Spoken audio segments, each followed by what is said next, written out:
چا چې د جمعې په ورځ اتیا کرته درود ووایي څونه اتیا غفرت له ذنوب 80 عاما دا اتیاو کالو گناهونه به ورته وبخم.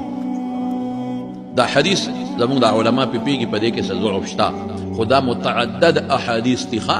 او زمونږ علما وایي چې په فضایلو کې بیا کفایت ورکوي. نو اتیا ځله پر رسول الله مبارک درود شریف او حضور پاک فرمایي من صلى علی عند قبری سمعته چې زما د قبر خوا کې څوک و درود وایي زه اورم ومن صلى علی نائیا او چې به ما درود وایي او دی لرې دی ابلغته ما ته د فرشتو په ذریعه رارسي. او حضور پاک فرمایي ان لله ملائکة سیاحین فی الارض په دې ځمکه کې فرشتې چکرې لګوي یبلغونی عن امتی السلام او چې زما امت په ما درود سلام وایي ما ته رارسي.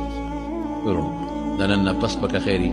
او یو بل حدیث کې سره راځي چې په ما څوک یو ځل درود شریف وایي نو الله پاک لس ګناهونه رجوي لس نیکۍ لیکي لس درجې بلندوي. ډېره لویه فایده ده د معلوم لا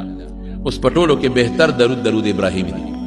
اللهم صل على محمد وعلى ال محمد كما صليت على ابراهيم وعلى ال ابراهيم انك حميد مجيد. او دا اللهم بارك دویم درود دی. اللهم بارك على محمد وعلى ال محمد كما باركت على ابراهيم وعلى ال ابراهيم انك حميد مجيد. دا دویم شو دا ډېر بهتر دی. رسول الله مبارک ډېر د صفاتونه کړي لیکن رسول دا نشي ویلي اوږد دی ارث ټکي چې اللهم صل پکې راغی یا صلی الله پکې راغی بس دا درود شریف دی.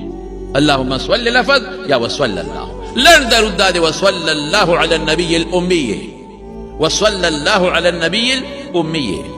اللهم صل على محمد دام درود شریف نو چې کوم کې اللهم صل وي یا صلی الله پکې وي دا درود شریف دی. بهتر خدا دې چې سړی دی اودس وي بهتر خدا دې چې سړی دی قبلې ته مخکې درود دی وي لیکن بې اودسه هم ویلی شي په لاره هم ویلی شي په روانه هم ویلی شي. بعضې د درود دشمنان دي هغې خلکو ته وایي په ولاړه یې مه وایه ګورې خپې به دې خوږ شي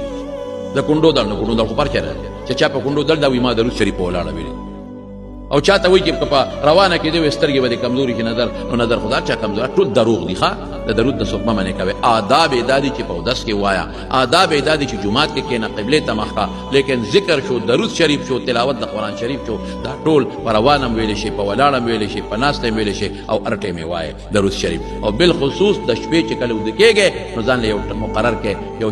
50 یا 100 درود شریف په رسول الله مبارک باندې وایه ښه وایه به انشاءالله کنه دا لازم کې او د مانځن د بانګ نه پس چې کله بانګ وویلی شي اللهم رب هذه الدعوة التامة والصلاة القائمة آت محمدا الوسيلة والفضيلة وابعثه مقاما محمودا الذي وعدته دا مو وایه چې څوک دا وایي رسول الله مبارک فرمایي د ما شفاعت ولا واجب شو